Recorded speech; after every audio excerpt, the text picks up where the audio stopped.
Heyo heyo heyo, ketemu lagi dengan Ture. Semoga sehat dan semangat karena hari ini kita akan bahas tentang PCOS.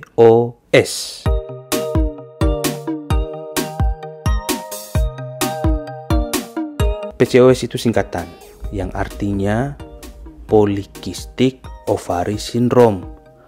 Poly itu artinya banyak, kistik itu adalah kista. Kista itu adalah kantung yang berisi cairan. Ovari adalah indung telur, dan sindrom adalah kumpulan gejala. Sehingga PCOS itu adalah saya bingung juga untuk mendefinisikan. Berarti kumpulan banyak gejala yang disebabkan oleh banyaknya kista yang tumbuh di dalam indung telur. Kira-kira itu arti dari PCOS itu secara kalimatnya. Tetapi kalau kita lihat dari penyakitnya juga, ya memang ada banyak tumbuh kantung-kantung berisi cairan yang ada di dalam indung telur kita, di ovarium kita. Sehingga ini akan menyebabkan yang paling banyak, yang paling utama, siklus haid yang tidak teratur dan kesuburan kita akan berkurang, artinya sulit ada anak. PCOS itu terjadi karena kekurangan hormon perempuan pada tubuh kita, yaitu estrogen dan progesteron. Malah lebih banyak hormon laki-lakinya, androgen. Sehingga saat siklus setiap bulannya terjadi karena kekurangan hormon perempuan, maka ovarium itu tidak matang dengan benar. Kalau dia tidak matang dengan benar, berarti dia tidak menghasilkan telur yang baik, tidak menghasilkan telur yang subur. Sehingga yang tersisa hanyalah kantong saat pembuatan telur itu. Nah, kantong inilah yang kita sebut dengan kista. Karena terjadinya banyak, makanya disebut poli. Karena poli adalah artinya banyak. Polikistik berarti kista yang banyak. Tarik lagi ke belakang. Kenapa hormon perempuan itu sedikit? Yang paling banyak terjadi itu karena faktor keturunan. Faktor keturunan ini sangat berperan penting dalam kejadian PCOS ini. Tetapi gaya hidup juga sangat-sangat mempengaruhi kondisi indung telur ovarium kita.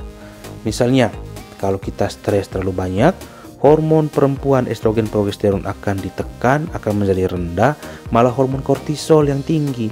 Hormon kortisol itu dikeluarkan kalau kita lagi stres, kalau lagi depresi, kalau kita lagi banyak pikiran, banyak ketakutan, banyak kecemasan, maka hormon kortisol lah yang banyak, malah menurunkan hormon perempuan estrogen progesteron. Bisa menyebabkan siklus haid yang tidak teratur dan kesuburan kita akan berkurang. Contoh lagi misalnya, untuk meningkatkan hormon estrogen dan progesteron, kita perlu olahraga yang rutin, olahraga yang cukup. Karena kita tidak berolahraga, maka produksi hormon itu menjadi berkurang.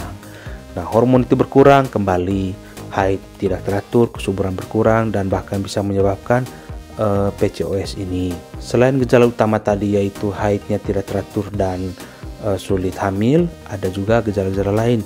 Misalnya tumbuh rambut-rambut yang seharusnya tidak pada tempatnya. Misalnya cewek tumbuh kumis yang terlalu tebal. Bisa jadi tumbuh bulu dada pada cewek. Bisa juga bulu-bulu berlebihan pada sekujur tubuh juga.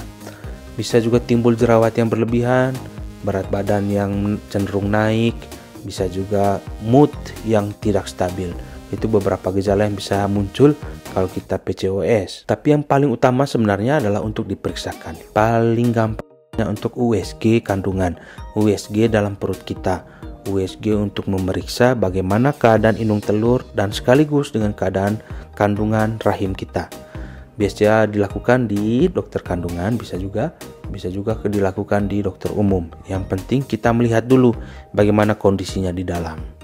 Biasanya kalau kita PCOS itu muncul bulat-bulatan, kalau di USG ya, muncul bulat-bulatan seperti anggur kecil yang ada di bagian perut bagian bawah.